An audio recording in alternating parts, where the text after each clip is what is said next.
In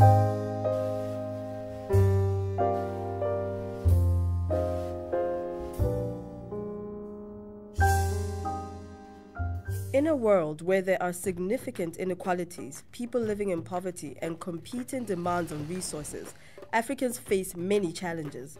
But we must start somewhere. Simple strategic interventions can make a difference. Here's Africa. Here's a tap. Here's a toilet. Want to know how taps and toilets can change Africa? Here's how.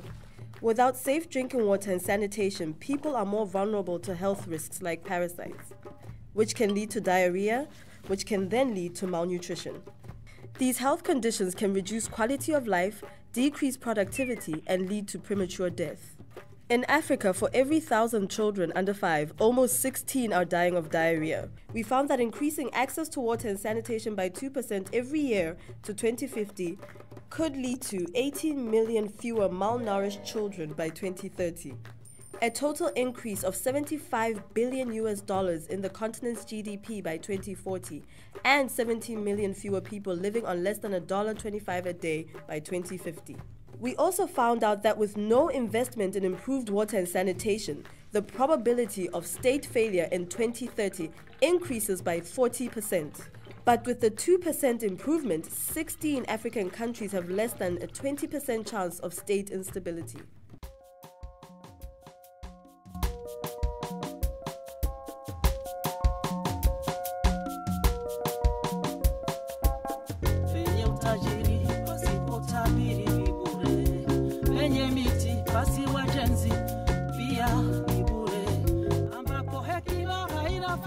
The status of latrine coverage, if we say it in terms of the pit, I mean having a hole, quantity is high.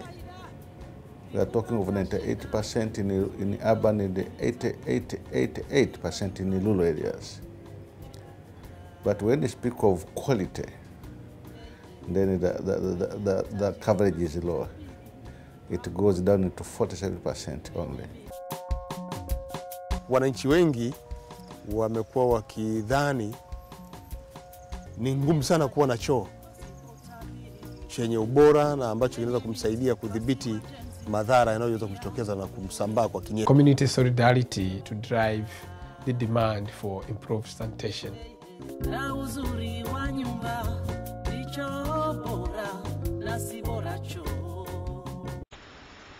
I am here with Tim and Daisy from the Centre for Community Initiatives, an NGO working in Tanzania to improve sanitation and hygiene. For some specific work in Dar es Salaam. Hamper the demand for sanitation. There's quite a big challenge of sanitation uptake in Tanzania. There's quite a number of challenges. First of all, the technological aspect is one of the big challenges.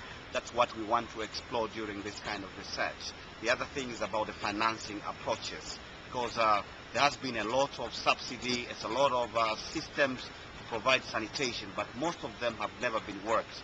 So this piece of research wants to explore further to see what are the reasons that has not been able to take forward the sanitation. And what sort of solutions will you be looking at?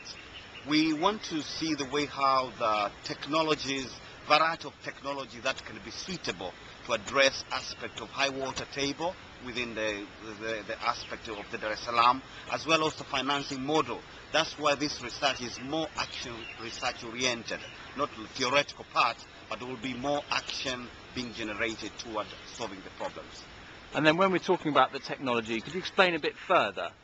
Septic tanks, other things? Right. The kind of the technology that we want to think of, well, number one is about the poor flush toilets, whereby we can be able to separate the feces to the two chambers. And the other thing is about the ecological sanitation, which we can use the feces for manure or for fertilizer. And the third option that we want to explore is about decentralization sewage systems, whereby we can be able to have small communities which can have centralized sewer systems. And what happens next?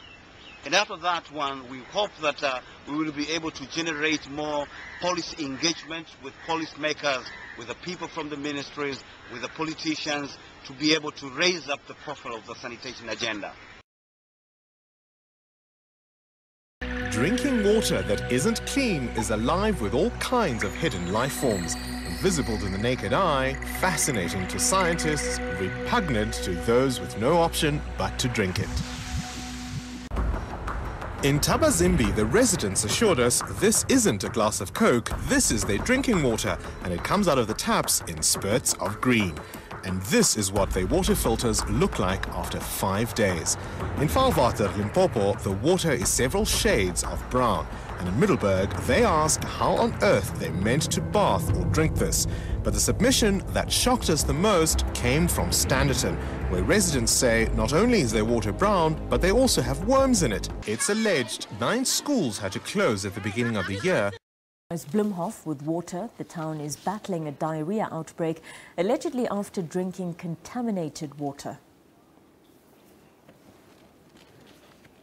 Doctors are treating high volumes of patients for symptoms, including vomiting, diarrhea and fever. The water network supplying residents with drinking water is also contaminated.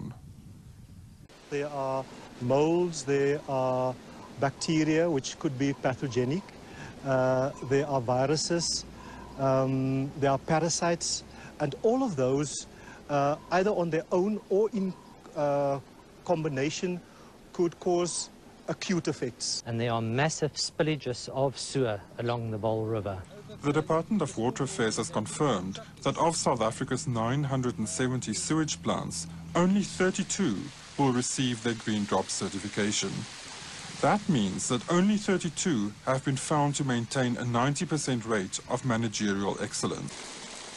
They took water samples there at the inlet of the Vaal, and they tested it, and the reports came back, and the report showed that the E. coli level was 14 times higher than internationally allowed.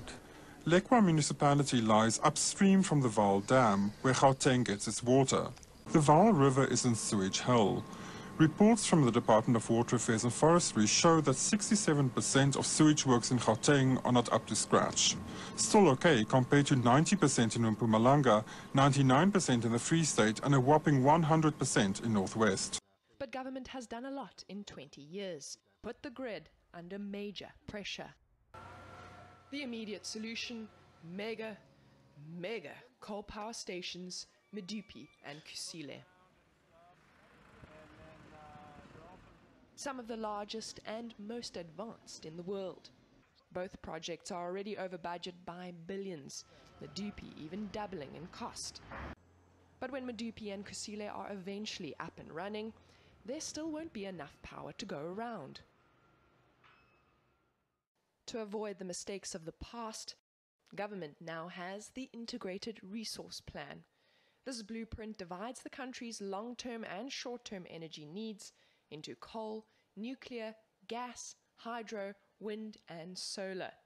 The initial grand plan, released in 2011, was criticized for being archaic in thinking and too reliant on mega power stations. Now calls for many smaller power stations, making it easier for more independent power producers to enter the market.